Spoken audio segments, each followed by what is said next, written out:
nossa fofoca. Vocês conhecem a VTube? Quem conhece? Mais ou menos, né? Quem conhece o Eliezer? Vocês não conhecem o Eliezer? A VTube eu acho que eu lembro, que ela foi famosa assim no YouTube, né? Não lembro direito. O Eliezer, ele é um gênio da internet que ensina a mexer com o Instagram. O cara é bom. Mas não é esse? Não é esse. Não.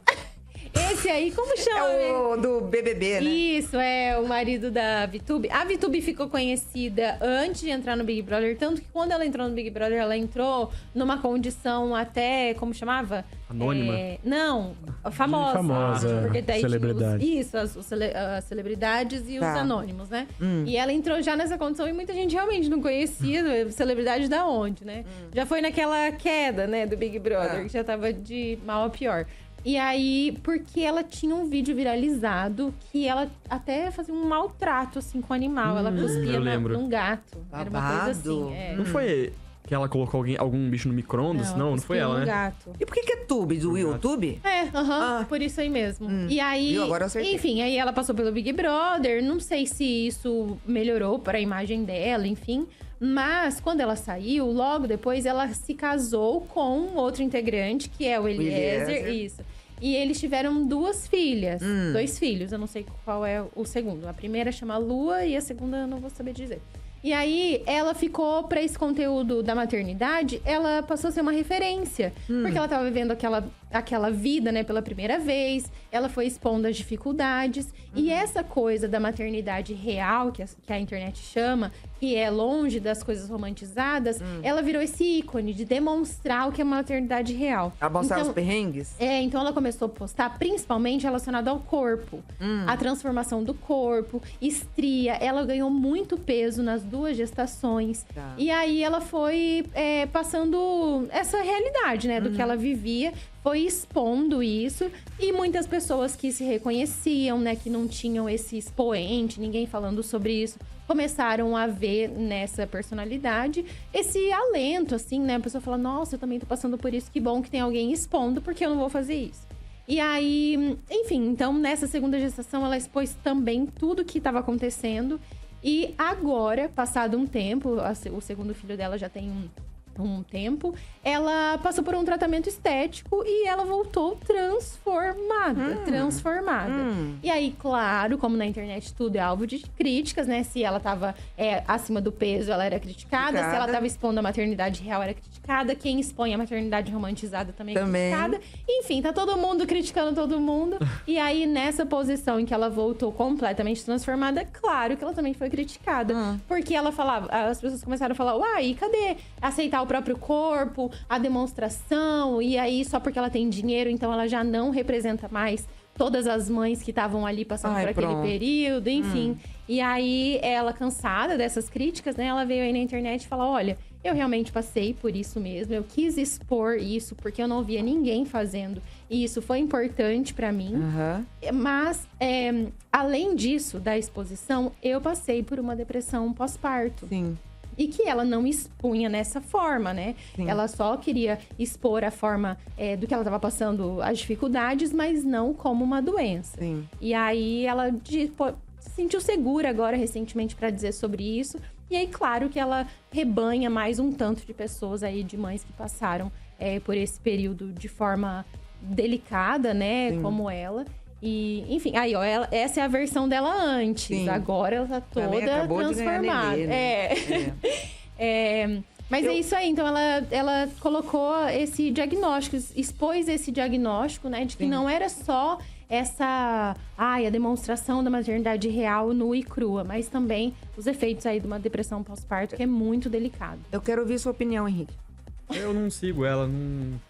Mas sobre o tema, não é sobre ela. A gente traz o... Ué, o que eu vou saber? Nunca tive filho. Não sei, você é comentarista da bancada. Ai, meu Deus. Você foi contratado pra isso. Vamos, Henrique. Tá ganhando. E aí, outra, eu sou orientada como co-host do programa a falar pessoa por pessoa, porque o Ivan tem que focar no rosto. Eu queria saber... Não é, Ivan? Vai, Henrique. Eu acho que se a mulher tem depressão pós-parto, tem que procurar ajuda, tem que procurar um psicólogo, uma ajuda aí de grupos que ajudam as mulheres. Sim. E é isso, né? Sabe qual o Lucas acha? O que sua esposa tá grávida? Sabe qual a sua parte nisso? Você vai viver isso. Os parceiros, né, os maridos, eles têm muitas possibilidade de diminuir esses efeitos, assim, sabe? Claro que a depressão, ela é um problema biológico, né? Então, mas muitas das coisas, assim, que podem solucionar, né? Mas você que é mãe pode falar melhor que eu, né?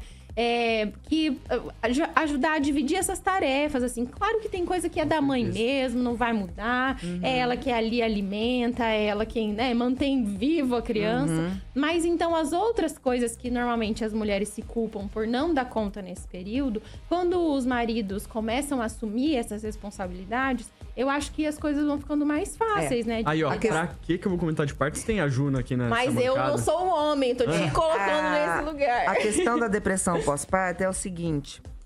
Muitas mulheres acham que nem tem, porque elas acham que faz parte de todo aquele processo, vou dizer, hormonal, doloroso, né? Porque são vários fatores. Porque, primeiro, é hormonal, porque desregula tudo.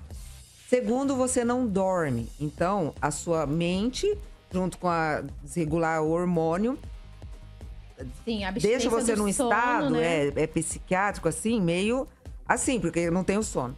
Tem a questão que você acha que não dá conta de cuidar do bebê. Vivendo tudo pela primeira vez. E aí, o corpo, porque você sai da maternidade, gente, vocês não têm noção.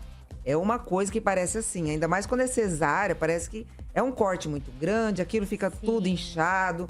E a mãe, quando tem o bebê, ela vai pra depressão, porque ela sente aquele negócio da barriga vazia, quando sente o neném. Então, aquele vazio da barriga...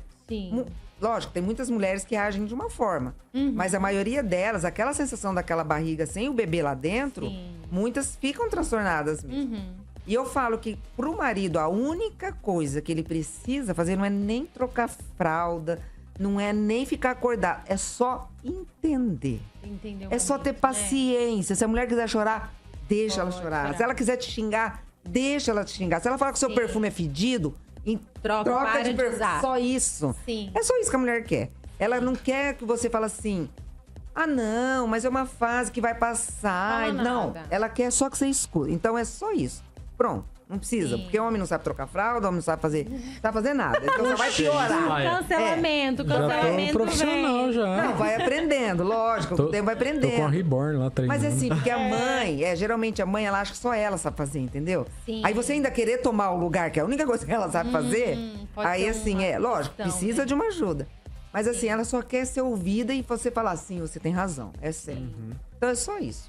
Então, Lucas, qual que é a sua opinião sobre isso? Agora você que é o pai do ano. Não, mas foi bacana você ter colocado dessa forma, porque né, tenho buscado, né? A gente tem que buscar, entender, até pedir opiniões e tal. O pai de primeira leva faz parte, né? E o que eu tenho enxergado muito de fato é que é inevitável que no começo da gestação a mãe é mais a mãe amamenta, então no começo vai ser mais o vínculo com a mãe, isso é inevitável. Então é importante, eu vejo assim, que os pais, né, o marido, ele no começo ele tem que focar mesmo a atenção na mãe. A mãe, o tempo da mãe vai ser 99% para os filhos. E aí o pai sim, 90%, 95% do teu tempo para a mãe. Porque de fato ela vai precisar, as crianças precisam, os bebês precisam mais da mãe no começo. Mas sim, também concordo, né? Tem que estar ali, né? Às vezes só de estar a presença, escutar, estar ali junto, esse vazio, né? Que às vezes algumas mães podem ter ali, ou confusão na cabeça, né? Só de você estar ali perto e não, tá tudo bem, estamos aqui, as coisas estão acontecendo, ela já fica mais tranquila. E hoje, Lucas, a gente tem muita... Acho que na minha época era bem menos, mas hoje tem muita informação da internet. Então, essas mães ficam vendo os outros que parece que, nossa, ser mãe é muito fácil. Na internet elas demonstram que, nossa, como olha, eu dormi, acordei, os meus filhos são... Nossa, eu lido muito bem, meu marido é perfeito, meus filhos são perfeitos, eu tô perfeito. Mentira, é mentira. Não tem mãe com bebê recém-nascido que tá tudo bem, não está. Tem a dor da cesárea ou do parto, tem as noites mal dormidas, tem um marido que também tá passando por uma luta, que não tá entendendo nada que tá acontecendo. Então tem que ter sabedoria de todo mundo. E é uma fase que vai tendo adaptação, é só ter paciência que vai passar. Assim, A sua sogra vai ficar por aqui? Ela vai vir.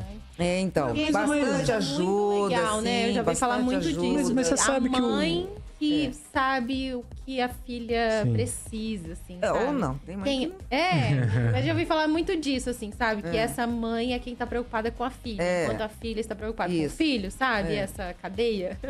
Você ia falar, Lucas? Não, eu só ia comentar que às vezes o contrário também acontece muito, assim, mas muita gente vem de uma coisa muito difícil, cria até um certo receio em quem vai ter pela primeira vez, né? E tal. Eu até tava conversando com a minha esposa esses dias que, assim, tem pessoas que parece que não é nem que não estão prontas para serem pais, não estão prontas para a vida adulta. Isso. Né? Tem gente que fala, mas nossa, eu vou perder noites de sono. Cara, hoje em dia, se você trabalha e não perde noite de sono por causa do trabalho, você não é normal. Você que não é o normal. Eu vi. Então, assim, você ter filho... A sua esposa tá esperando 2 bebês. Ela já está insegura, eu acredito, que por causa do tamanho da barriga, alguma coisa assim. Um pouco, pode estar. Sim. A gente acha que é por causa da... Quando tá com o bebê. Quando ganha, é pior a sensação. É muito mesmo? pior. Ela se abre, porque aí já não dorme, sabe? Daí vem um cansaço. Porque por enquanto ela consegue dormir, ela não tem a preocupação com os bebês, tá tudo ali. Depois junta o cansaço, entendeu? Então aí que se acha mais feia, aí que se acha, meu marido vai mais gostar de mim agora. Porque. Então, assim, eu acho que até alguém falou que está mais linda. Tem que falar. Nossa, você depois de mãe, você tá muito mais bonita, parece que você mudou. Não vai tá? E o Chaboca falou uma coisa legal ali. Ele falou assim, que eu não sei se esse pós-parto tem um período específico. Isso é legal também falar, né? Porque às vezes a pessoa fala, não, mas é só esses 3 dias, 5 dias, 15 dias. 3 dias. E é isso aí, né? Não sabe se tem esse período específico. Cada uma vai passar por uma situação. Mas ele continua dizendo assim, mas são tantas mudanças tão rápidas nos 2 primeiros anos da criança, mudanças na vida, na rotina, na relação com o corpo, além do crescimento da criança, que vivi com minha esposa, vários altos e baixos de humor nesse período. É difícil porque não tive um manual de como lidar com isso. Tivemos dificuldades, mas acho que no final nos saímos bem. E pra mim, o principal de tudo é manter a parceria forte. Muito legal. O Chaboca tava com o filhinho no colo lá, que a gente Ele viu, falou, né? os 2 se mantendo como um casal já é metade do caminho. Ah, lindo, Chaboca. Eu vou falar, viu, Chaboca, que o chão não para por aí não, viu? Você vai ter que ter muita paciência ainda. Eu tenho minhas filhas que já são moça e o companheirismo do casal ainda continua muito tempo. Eu falo que eu lamento muito quando um casamento se desfaz e tem filhos, né? Ou mulheres que são mães solteiras. Eu sinto muito por elas, porque eu não teria dado conta se não fosse meu marido. Meu marido foi parceiro, o meu marido foi pai, mas pai mesmo, presente. O meu marido, nas situações mais difíceis, quando as crianças eram pequenas, ele nunca foi daquele, eu vou chegar tarde em casa, porque lá em casa tá um... Não. Sim. Ele fechava... E você ainda, né, Má, que teve uma situação de quase morte. Da minha parto, filha. Então assim, eu lembro que quando ela ficou na incubadora, ele emagreceu 10 quilos. Foram 23 dias que ela ficou, ele perdeu 10 quilos. E ele não me aparentava a preocupação dele. Então ele carregava tudo nas costas, como um homem. Imagina. Então assim, na época quando você tá tendo os filhos, você tá na vida financeira começando... Então, eu lembro que ele trabalhava, fechava a empresa, ia direto para casa, porque ele sabia que tem uma demanda, uma situação. Então, assim, quando você tem uma pessoa que é um homem de verdade do lado... Isso aí, é vida adulta. Não é fácil, mas E que continue assim, porque vai longe isso, não é só agora. Então, por isso que eu desejo que todas tenham a sorte de ter alguém de verdade. E saibam escolher. A melhor escolha Você que está namorando, exatamente. Veja se o seu namorado... Põe na peneira mesmo. Já faça uns testes, não assim. Fica tampando só com a peneira. Nossa, eu coloquei tanto assunto aqui que nós vamos ter que fazer algumas escolhas. Eu não vou colocar o seu bunker hoje, não. Tá, você estava preparado? Hoje eu gosto de falar. Você quer falar do bunker ou você quer falar do Fusca? Tanto faz. Vamos falar de bunker, mais legal, né? Guerra, pronto. Então tá, então vamos falar do... Bom, a gente está falando também, outra notícia meio triste aí, que tá sendo essas guerras, né? A guerra que tá tendo e o ataque que teve aí o último, os Estados Unidos que fez, né? Não vamos falar aqui sobre política, nem sobre escolha, se tá certo, se tá errado. Mas aí o Lucas trouxe até uma notícia